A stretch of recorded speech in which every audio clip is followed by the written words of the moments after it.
इस मंत्र में पुनर्जन्म का विधान जानना चाहिए। मनुष्य जैसे कर्म किया करते हैं वैसे ही जन्म और भोग उनको प्राप्त होते हैं जो विद्वान पदार्थों के संयोग व वियोग से धारण, आकर्षण व वेगादि गुणों को जानकर क्रियाओं से शिल्प, व्यवहार आदि यज्ञ को सिद्ध करते हैं।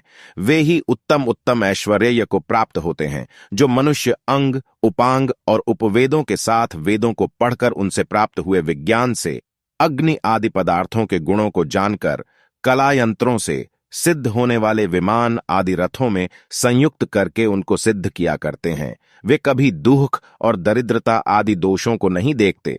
जो आलस्य को छोड़े हुए सत्य में प्रीति रखने और सरल बुद्धि वाले मनुष्य हैं, वे ही अग्नि और जल आदि पदार्थों से उपकार लेने को समर्थ हो सकते हैं।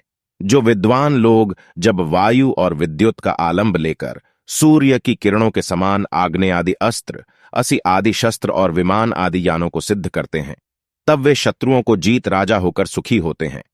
मनुष्य लोग किसी क्रियाकुशल कारीगर के निकट बैठकर उसकी चतुराई को दृष्टिगोचर करके फिर सुख के साथ कारीगरी काम करने को समर्थ हो सकते हैं। सब मनुष्यों को उचित है कि जो ब्रह्मचारी आदि 4 आश्रमों के कर्म तथा यज्ञ के अनुष्ठान आदि 3 प्रकार के हैं, उनको मन, वाणी और शरीर से यथावत करें। इस प्रकार मिलकर 7 कर्म होते हैं। जो मनुष्य इनको किया करते हैं, उनके संग, उपदेश और विद्या से रत्नों को प्राप्त होकर सुखी होते हैं। वे एक एक कर्म को सिद्ध व समाप्त करके दूसरे का आरंभ करें। इस क्रम से शांति और पुरुषार्थ से सब कर्मों का सेवन करते रहें। मनुष्यों को योग्य है कि अच्छे कर्म व विद्वानों की संगति तथा पूर्वोक्त यज्ञ के अनुष्ठान से व्यवहार सुख से लेकर मोक्ष पर्यंत सुख की प्राप्ति करनी चाहिए।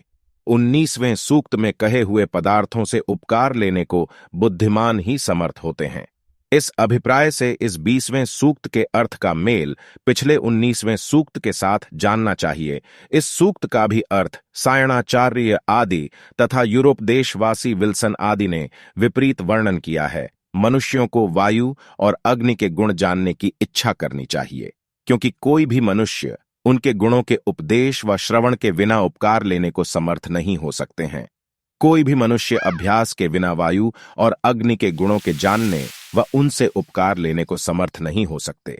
जब मनुष्य मित्रपण का आश्रय लेकर एक दूसरे के उपकार के लिए विद्या से वायु और अग्नि को कार्यों में संयुक्त करके रक्षा के साथ पदार्थ और व्यवहारों की उन्नति करते हैं, तभी वे सुखी होते हैं।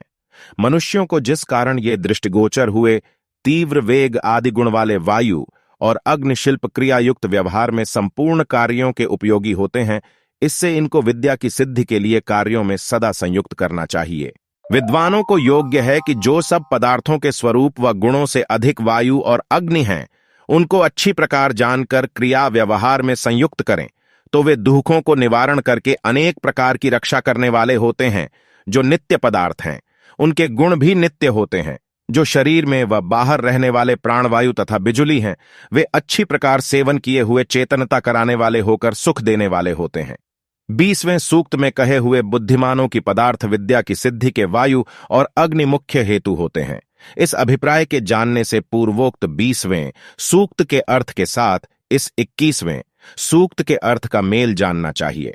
यह भी सूक्त सायणाचार्य आदि तथा यूरोप देशवासी विल्सन आदि ने विरुद्ध अर्थ से वर्णन किया है।